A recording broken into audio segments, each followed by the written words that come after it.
Good morning and once again welcome to my YouTube channel, Pearson and Excel International Maths by Mr. Kamoto.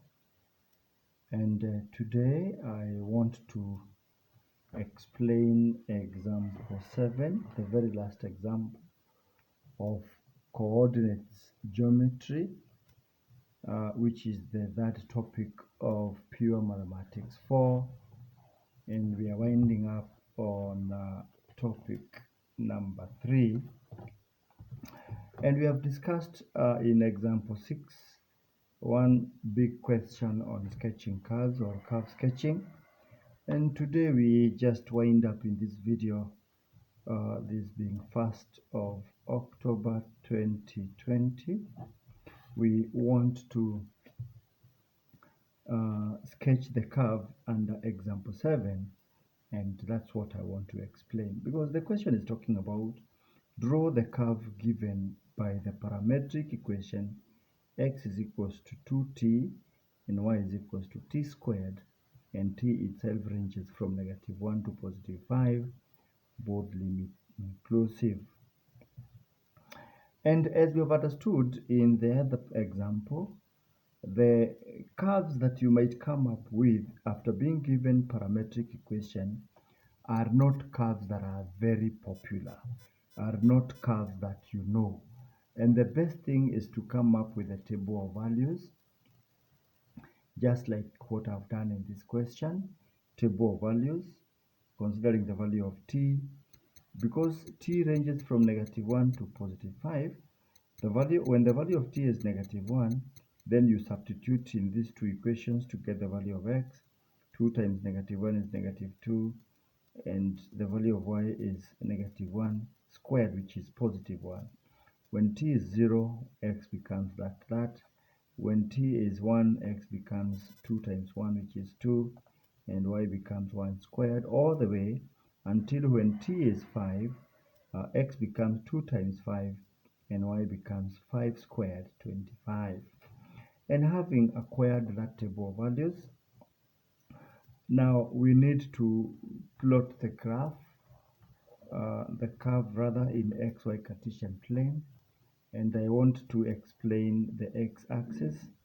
The least value of x is -2, and the highest value of x is 10. That is why I've taken the intervals of -2, 0, 2, 4, 6, 8, and 10.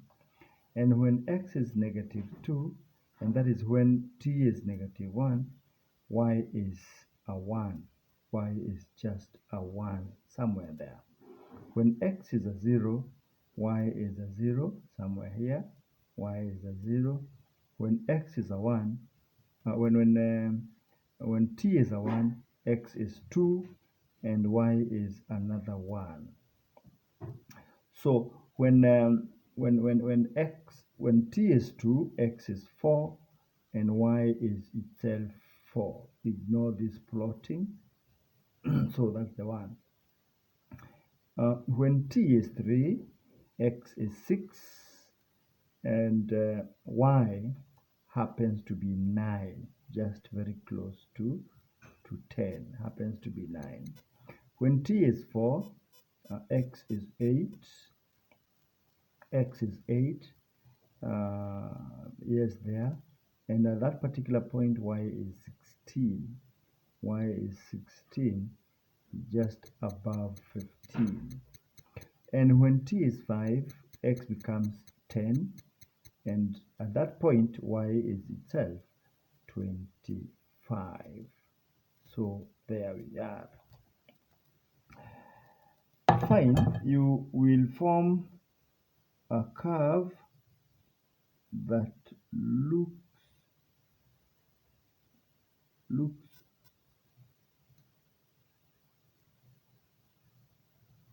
that way. That is the curve we have acquired, and you realize that it's not just any other normal curve. It is not a curve that you know that has been transformed. And yes, the value of y ranges from 0 all the way to 25, or the range of the curve. It ranges from 0 all the way to 25, and that is when x and that is when x ranges from -2 all the way to +10, especially when you substitute all the values of t correspondingly. Yes, that is the end of the topic. So please ensure that you watch these videos and as many times as possible so that you can understand and follow me in every kind of explanation. Fine, thank you for being with us, and subscribe, share widely, and of course, like each and every video you watch. All right.